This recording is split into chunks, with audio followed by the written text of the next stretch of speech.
What's up, world? I'm Cameron McKinney, and this is Pop Culture Spotlight, a podcast about the movie Ballerina. Here's a quick synopsis. After her father is killed in front of her, Eve Macaro starts a new life and trains to become an assassin. The film stars Ana de Armas, Angelica Houston, Gabriel Byrne, Norman Reedus, Lance Reddick, Ian McShane, and Keanu Reeves. Standout performances. Ana de Armas, being the lead of an action movie, has been a long time coming. She's a scene stealer in the last Daniel Craig Bond movie, No Time to Die, and was in the Ryan Gosling-led The Gray Man. De Armas definitely passes the test of leading an action movie. Rating a performance like this one can be difficult because she doesn't have a ton of dialogue. It all comes down to the believability of her in the action scenes, and I felt that throughout the movie. De Armas'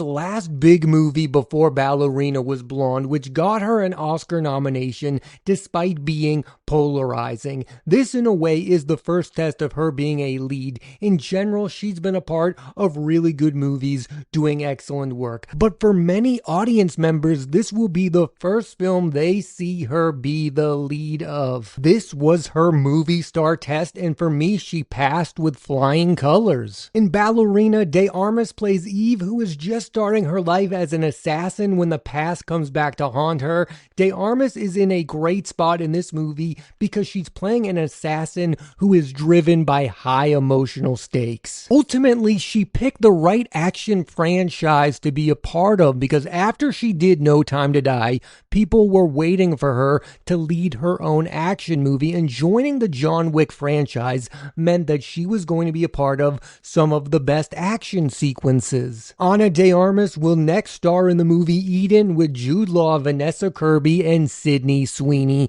directed by Ron Howard. The other figure from this movie we have to talk about is Keanu Reeves, who is once again playing John Wick for the 5th time in his career, and it's an interesting balancing act to try to do a movie led by a character other than John Wick and trying to add him to the story in a plausible way. I like the decision the movie went. I don't want to spoil it, but there's a cool sequence between the two, and I like the fact that Wick understands where the character of Eve is coming from. And this isn't the first time that Ana de Armas has worked with Keanu Reeves. The two before have worked together in the movies Knock Knock and Exposed. I know they're not well-known movies, but I like the fact that there's a history between these two actors. You can have all the debates you want about whether or not there's enough John Wick in this movie or there's too much John Wick in this movie. Nobody was going to be pleased. This movie was always going to live in the shadows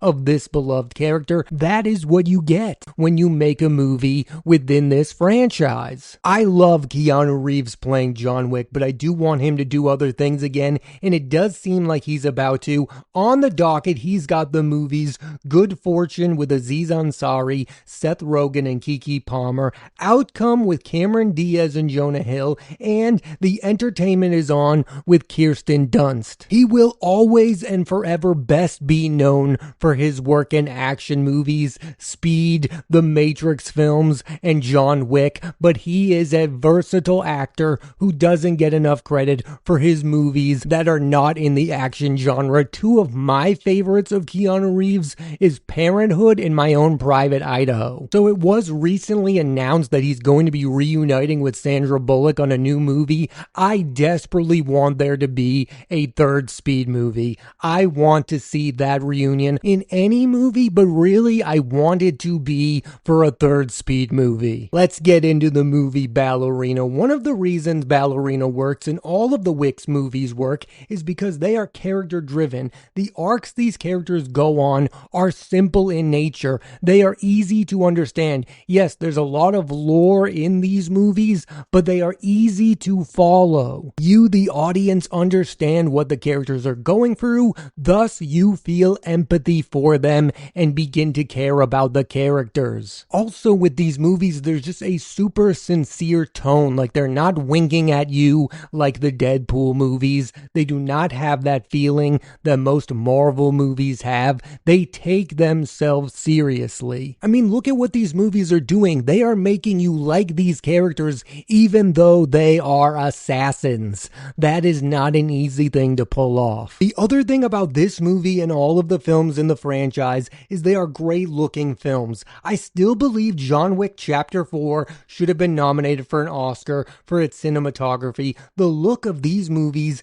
makes the incredible world feel as real as it can. You buy into the stakes because of that. You know when you watch a CGI heavy movie and there's an action scene and you really don't care if the character lives or not because you don't care about the character because you don't think that anything you're seeing on screen is real. I know that what's going on in Ballerina is not real, but I buy into the world. I am interested in what the character is going through because of that. The biggest thing this movie has going for it is that yes, it has Ana de Armas in it, but she is not the biggest selling point of the movie, and I would make the argument that neither is Keanu Reeves as John Wick. It's what's going on around them. I mean, there are plenty of Ana de Armas movies that have failed. Before the John Wick movies, there were plenty of Keanu Reeves movies that failed. It's the incredible world building that makes this franchise in particular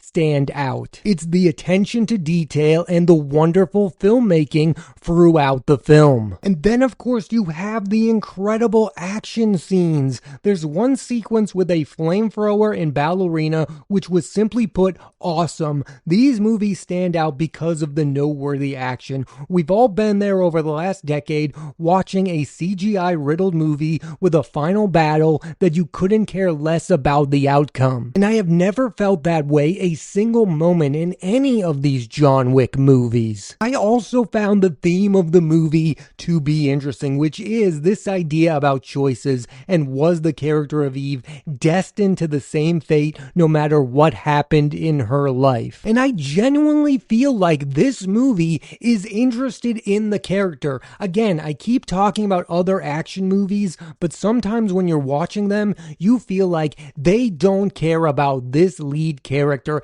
at all. They are just trying to get you to watch the incredible action scenes, which I get. They are a lot of fun, and that's why we're here. But I like for movies to care about the character and care about the story they are telling, because that's what movie making is. It's about making a complete movie that all comes together. The big question coming into Ballerina is, could you make a movie in this particular franchise without Keanu Reeves' John Wick at the center of it? And I believe it passes the test. And yes, we rightfully treat Keanu Reeves as the central figure of this franchise. I would argue the equally important figure is Chad Stahelski. As long as he is a part of this franchise, I believe the action scenes are going to stay up to par. He is the man who directed the 4 John Wick movies and produced Ballerina, and according to reports, was in charge of extensive reshoots on the movie. I do believe almost every action movie that has big problems is because of the director. There are so many filmmakers out there who do not know how to make good action movies, and the two people that are thriving right now are Chad Stahelski and David Leitch, who co-directed the first John Wick movie. Those two are making stellar action movie after stellar action movie. And it's also worth noting that movie stars want to work with those two. Keanu Reeves, Brad Pitt, Ryan Gosling, they want to be in good action films. Stahelski himself is going to direct a reboot of Highlander starring Henry Cavill. Normally, I wouldn't have any interest in that movie, but I do because it's going to be directed by Chad Stahelski, and I want to see Henry Cavill in a good action movie. So I was trying to think of something to compare Ballerina to, an action movie spin-off of a beloved franchise starring a different character, and what I came up with is The Bourne Legacy, a movie that stars Jeremy Renner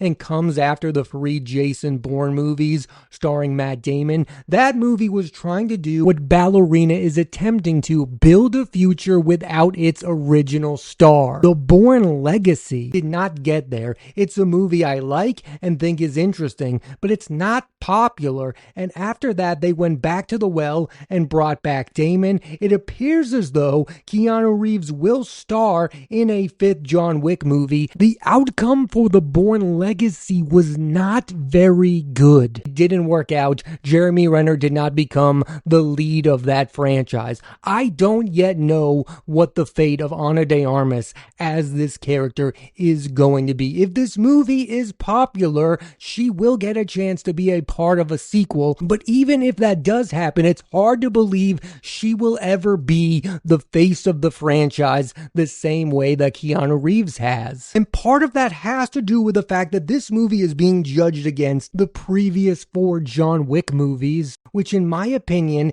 is 4 of the best action movies of all time. And I get that's what you get when you make a spin-off, but I really do think we should be judging it against all action movies in general. I understand people saying this isn't on the level of any of the John Wick movies, but it's way better and more entertaining than most modern action films. And I also believe that unless this movie is a complete catastrophe at the box office, which I don't think is going to happen, it should be given an opportunity to have a second movie, to see where Ana de Armas can take the character. This movie should not be the final test. It should be the beginning of something. See what you have, see what works, see what doesn't, and then make an even better movie for the sequel. The next 3 John Wick movies were way better than the first John Wick movie. That is something that this franchise does. It takes each and every movie to the next level and gets better. Make a second Ballerina film. You can build out the world with new characters to get us to care about. If you bring back Ana de Armas, we might as an audience grow an attachment to the character of Eve McCarrow. John Wick wasn't always John Wick. The first John Wick movie made $86 million at the box office. Chapter 2 made $174 million. The stature of the franchise has grown over time because they've been patient with it. Origin stories are always shaky to start. This movie does build to something pretty special by the end of it, and I want to see more movies starring Ana de Armas as Eve McCarrow. I want to see her be the central figure of this franchise if we're going to be without John Wick for the long term. Box office. As I'm recording this, the movie Ballerina has made $55 million at the box office. It had a $90 million budget, so I don't really know what this movie has to make in order to get a sequel. What I do know is the movie isn't that expensive. It only costs $90 million, which when you think of compared to other big action movies isn't a whole lot of money. But what does Ballerina need to make in the end in order to get that sequel? Does it need to make more than $250 million? Does it need to make something more absurd like $400 million? Because if that's the case, it's going to have a tough time getting there. If I had to take a guess, I do believe the studio is going to go all in on a sequel to Ballerina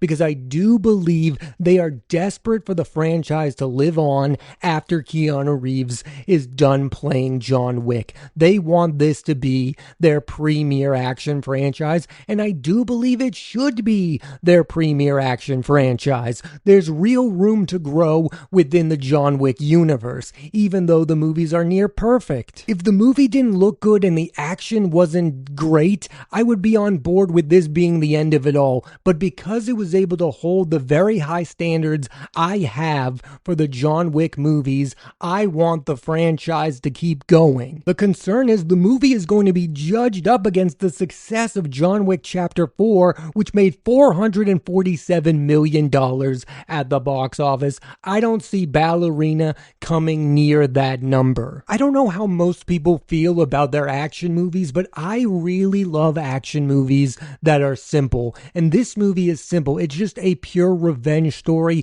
which I think makes for the best action movies. I loved Monkey Man last year because it was all about a man seeking revenge. And Ballerina is all about a person seeking seeking revenge. She's just at that point in life where she's ready to move on, and then she sees something from her past and says, I got to get back at these people who took away my father. I've got to get the answers. One thing the John Wick movies are able to do is they're able to have it both ways. They're able to be big and grand, but also small at the same time, because it's just about this one person and what they're dealing with. They're not superheroes. They're not trying to save the world. They're character studies within an action movie, which isn't something you see all of the time. So where are we at with the future of John Wick as a franchise? I mean, they're going to do a Kane movie with Donnie Yen returning to play his John Wick Chapter 4 character, and he's also going to direct that film as well.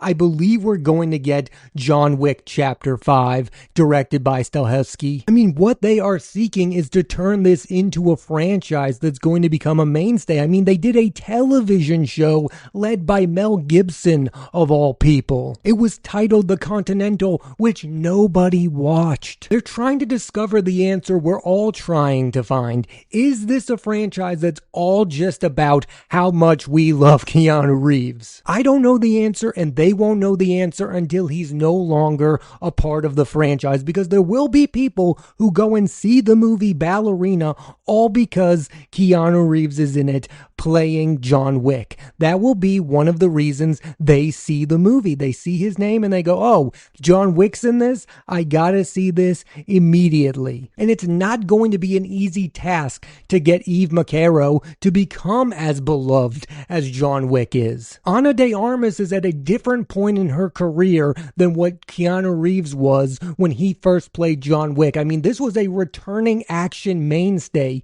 He was in Speed. He was in the Matrix movies. With De Armas, we had this one incredible scene from No Time to Die, but Keanu Reeves, when he played John Wick, was already a full-fledged action movie star. It was a return to form. This is a bit of a new beginning for Ana de Armas. At least she hopes it's a beginning and not an end. Overall, I really enjoyed the movie Ballerina. It was exactly what I wanted it to be. It felt in line with the other John Wick movies and still felt like it was something new and different also. The reality is, if this movie had no connection to the John Wick franchise, I think it would be getting more love than what it is currently receiving. All of the pressure this movie is getting comes from the fact that the previous 4 films have been near perfect. That is the gift and the curse of being a spinoff. You get the fans of the franchise